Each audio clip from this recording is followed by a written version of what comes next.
Olá, boa noite.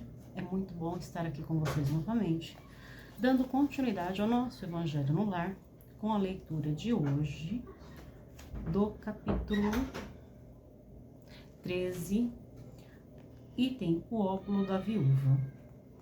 Jesus, estando sentado de frente do gasofilácio, considerava de que maneira o povo nele atirava o dinheiro e que várias pessoas ricas tinham colocado muito. Veio também uma pobre viúva, que nele colocou somente 2 pequenas moedas. Então Jesus, tendo chamado seus discípulos, lhes disse: Eu vos digo em verdade, esta pobre viúva deu mais do que todos aqueles que colocaram no gasofilácio, porque todos os outros deram da sua abundância, mas esta deu da sua indigência. Tudo mesmo o que tinha e tudo o que lhe restava para viver. Muitas pessoas lamentam não poderem fazer tanto bem quanto o que gostariam, por falta de recursos suficientes, e se desejam a fortuna dizem elas, para delas fazerem bom uso. A intenção é louvável, sem dúvida, e pode ser muito sincera em alguns, mas é certo que seja em todos completamente desinteressada? Não há aqueles que, desejando mesmo fazer o bem aos outros, estaria bem contentes em começar a fazê-lo a si mesmos? De se darem algumas alegrias a mais? De se proporcionarem um pouco do supérfluo que lhes falta, sob a condição de darem o resto aos pobres? Essa segunda intenção dissimulada, mas que encontrariam no fundo do coração, se quisessem nele rebuscar, anula o mérito da intenção. Porque a verdadeira caridade pensa nos outros antes de pensar em si. O sublime da caridade, nesse caso, seria procurar no seu próprio trabalho, pelo emprego das suas forças, da sua inteligência, de seus talentos, os recursos que faltam para realizar as suas intenções generosas. Aí estaria o sacrifício mais agradável ao Senhor. Infelizmente, a maioria sonha com meios mais fáceis de se enriquecer, de repente e sem trabalho, correndo atrás de quimeras, como descobertas de tesouros, uma chance incerta favorável, a recuperação de heranças inesperadas, etc. Que dizer daqueles que esperam encontrar para o secundar nas pesquisas desta natureza? Auxiliares entre os espíritos? Seguramente eles não conhecem nem compreendem o objetivo sagrado do espiritismo, e ainda menos a missão dos espíritos, aos quais Deus permite se comunicarem com os homens. Também nisso são punidos pelas decepções.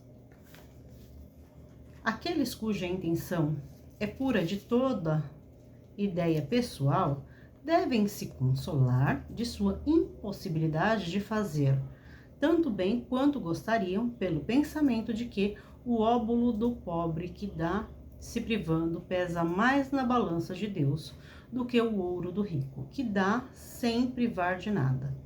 A satisfação seria grande, sem dúvida, em poder largamente socorrer a indigência.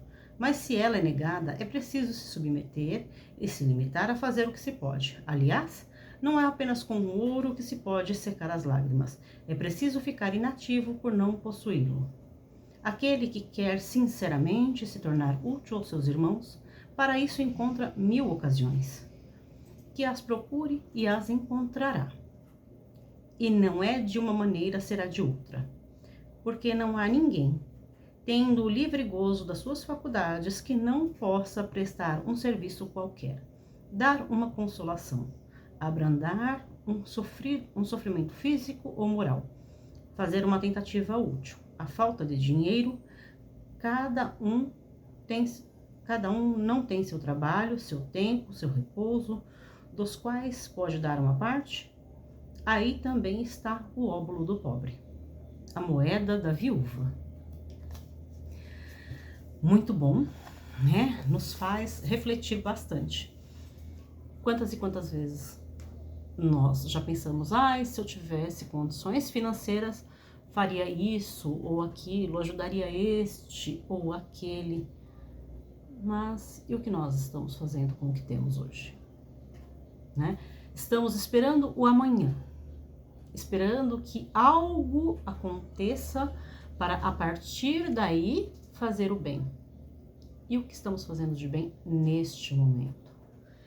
Porque a caridade, o óbolo da viúva, não é só financeiro. Existem diversas maneiras de sermos caridosos, né? Existe, lógico, que em primeiro lugar o que se pensa é no material. Por quê? Porque pessoas têm fome, precisam de um teto de alimento, de roupas, de estudo, de medicamentos. Então a primeira coisa que nos vem à cabeça na hora de auxiliar o próximo são nas necessidades físicas e materiais.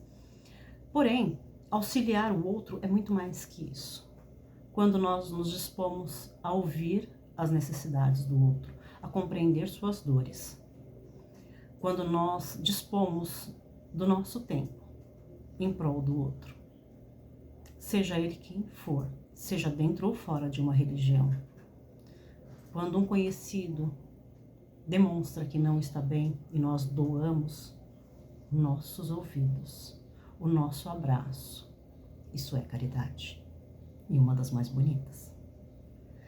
Porque nós damos de nós mesmos para ele. Ser caridoso não precisa de muito. Se você não tem financeiramente como auxiliar, um pouco pode fazer a diferença.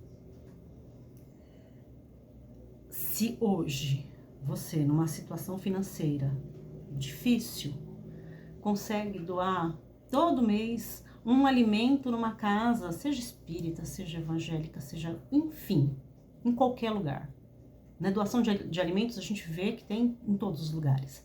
Se todos os meses a gente conseguir doar 2 quilos de açúcar, um pacote de feijão, um pacote de arroz, um pacote de macarrão, não estaremos nós auxiliando a matar a fome de alguém?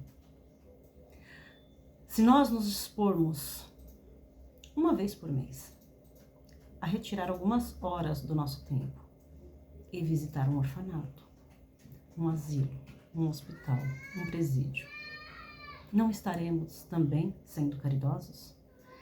Existem inúmeros exemplos, não dá, se eu começar a citar aqui, eu não paro mais.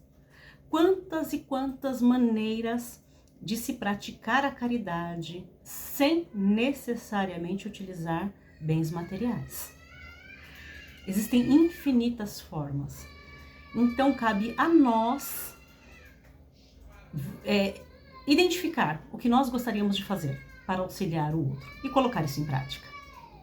Eu agradeço muitíssimo por essa oportunidade abençoada de estar aqui com vocês. Fiquem todos com Deus. Até mais tarde.